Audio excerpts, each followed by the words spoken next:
اللہ نے اپنا نبی ہمیں کیوں عطا فرمایا؟ پیغمبر کے آنے کا مقصد کیا ہے؟ قرآن کریم کی آیات کی روشنی میں پیغمبر کے دنیا میں آنے کے دو مقصد ہیں۔ نمبر ایک، پیغمبر سے پیار اور محبت کرنا۔ نمبر دو، اللہ کے نبی کی اطاعت، پیغمبر کی اتباع اور پیغمبر کی پیروی کرنا۔ یہ دو مقصد ہیں جن کے لیے اللہ نے اپنا محبوب پیغمبر ہمیں عطا فرمایا۔ اب محبت کی تفصیل میں جائیں تو کئی باتیں نکلیں گی، اطاعت کی تفصیل میں جائیں تو بہت ساری باتیں آئیں گی۔ میں نے خلاصہ عرض کر دیا اللہ نے نبی کیوں دیا۔ نمبر ایک، امت اپنے نبی سے پیار کرے، امت اپنے نبی سے محبت کرے، جسے قرآن کریم سورۃ الفتح پارہ نمبر 26 آیت نمبر 8 اور 9 اللہ فرماتے انا ارسلناک شاہدا ومبشرا ونذیرا لتؤمنوا باللہ ورسولہ وتعزروہ وتوقروہ۔ میں نے تمہیں اپنا نبی اس لیے دیا تاکہ تم ایمان لانے کے بعد میرے نبی کا ادب اور احترام کرو، میرے نبی کی تعظیم اور توقیر کرو۔ پھر اللہ نے اس تعظیم کی تفصیل مختلف آیات میں بیان فرمایا لا تقدموا بین یدی اللہ ورسولہ، میرے پیغمبر سے آگے مت بڑھنا۔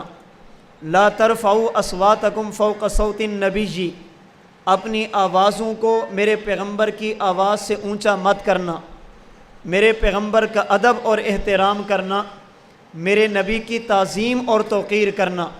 صحابہ کرام رضی اللہ تعالی عنہم اجمعین جو قرآن کریم کے اس خطاب کے سب سے پہلے مخاطب ہیں، انہوں نے پھر تعظیم کر کے بتایا پیغمبر کا ادب کیا ہوتا ہے، پیغمبر کا احترام کیا ہوتا ہے، اللہ کے نبی سے محبت کیا ہوتی ہے، پیغمبر سے پیار کیا ہوتا ہے۔ صرف ایک حدیث مبارک آپ کی خدمت میں عرض کرتا ہوں سمجھانے کے لیے کہ صحابہ نے محبت کیسے کی۔ اللہ کے نبی مدینہ منورہ سے احرام باندھ کر مکہ مکرمہ عمرہ کرنے کے لیے چلے۔ حدیبیہ کے مقام پر اللہ کے نبی کو روکا گیا۔ پیغمبر نے اہل مکہ سے گفتگو کرنے کے لیے حضرت عثمان کو بھیجا۔ اہل مکہ نے پیغمبر سے گفتگو کرنے کے لیے مختلف افراد یکے بعد دیگرے مختلف اوقات میں بھیجے۔ ان آنے والے افراد میں ایک فرد اللہ کے نبی کی خدمت میں آیا جس کا نام عروہ بن مسعود ثقفی تھا۔ اللہ کے نبی سے بات بھی کی، پیغمبر کریم صلی اللہ علیہ وسلم کی نشست و برخاست، اللہ کے نبی کا اٹھنا اور بیٹھنا دیکھا۔ جب یہ واپس گیا، اس نے واپس جا کر اہل مکہ سے پوچھا، مکہ والو یہ بتاؤ محمد بن عبداللہ کے بارے میں تمہارا ذہن کیا ہے؟ انہوں نے نبوت کا دعویٰ کیوں کیا؟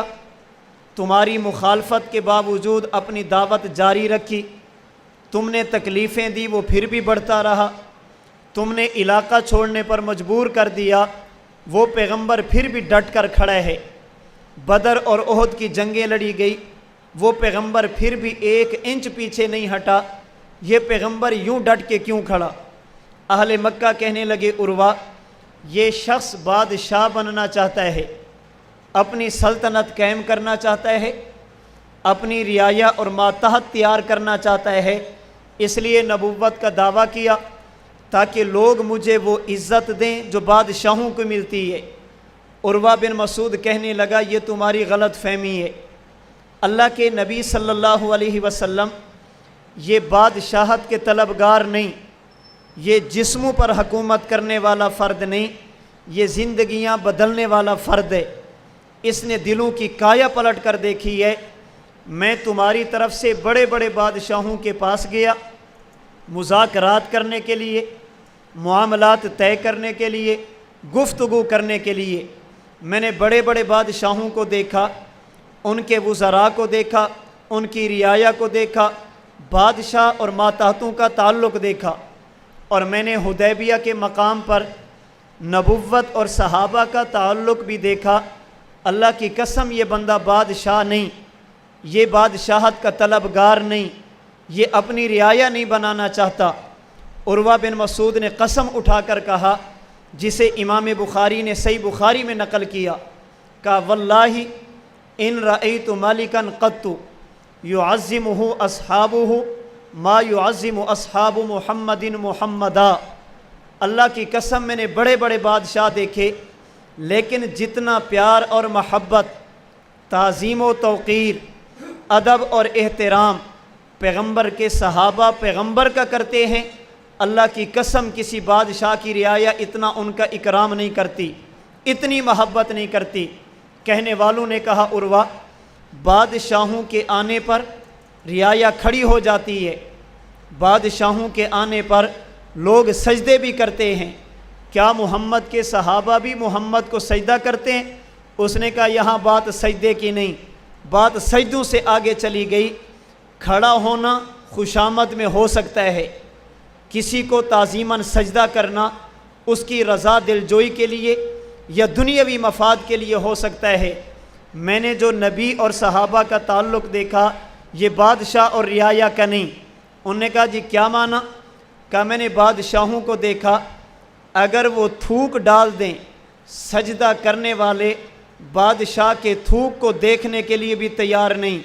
اس نے پھر قسم اٹھا کر کہا واللہ ما تنخم نخامۃ الا وقعت فی کف رجل منہم فدلک بہا وجہہ وجلدہ۔ اللہ کے نبی نے اگر مبارک لعاب ڈالا، صحابہ نے پیغمبر کے لعاب کو زمین پہ نہیں جانے دیا، صحابہ نے ہاتھوں پہ لیا، کسی کا بس چلا لعاب کو اپنے چہرے پر ملا، کسی کا بس چلا تو لعاب کو اپنے جسم پر ملا۔ اللہ کے نبی نے اگر بال کٹوائے، صحابہ نے نبوت کے بالوں کو زمین پر نہیں گرنے دیا۔ پیغمبر نے اگر وضو فرمایا، پیغمبر کے جسم سے لگنے والے پانی کے قطرے صحابہ نے زمین پر نہیں گرنے دیے۔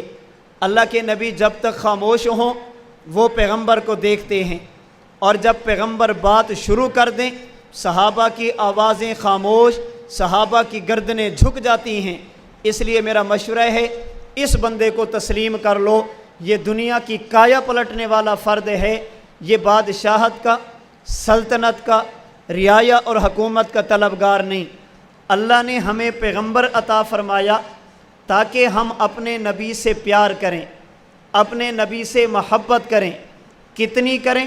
اللہ قرآن میں فرماتے ہیں، سورۃ الاحزاب آیت نمبر 6، النبی اولیٰ بالمؤمنین من انفسہم، اپنی جان سے بھی زیادہ اپنے نبی سے پیار کرو، جسے اللہ کے نبی نے ان الفاظ میں بیان فرمایا، لا یؤمن احدکم حتی اکون احب الیہ من والدہ ووالدہ والناس اجمعین۔ پیغمبر اللہ نے کیوں دیا؟ سب سے پہلا مقصد ہم اپنے نبی سے محبت کریں اور ٹوٹ کر کریں، اپنے نبی سے پیار کریں اور ٹوٹ کر کریں۔ اور یہ محبت رسول کیسی عجیب چیز ہے، بندہ گناہ گار سے بھی گناہ گار ہو، جس بندے کے دل میں محبت رسول کے جملے، محبت رسول موجود ہوگی، اللہ اور اللہ کے رسول کے ہاں اس کا مقام کیا۔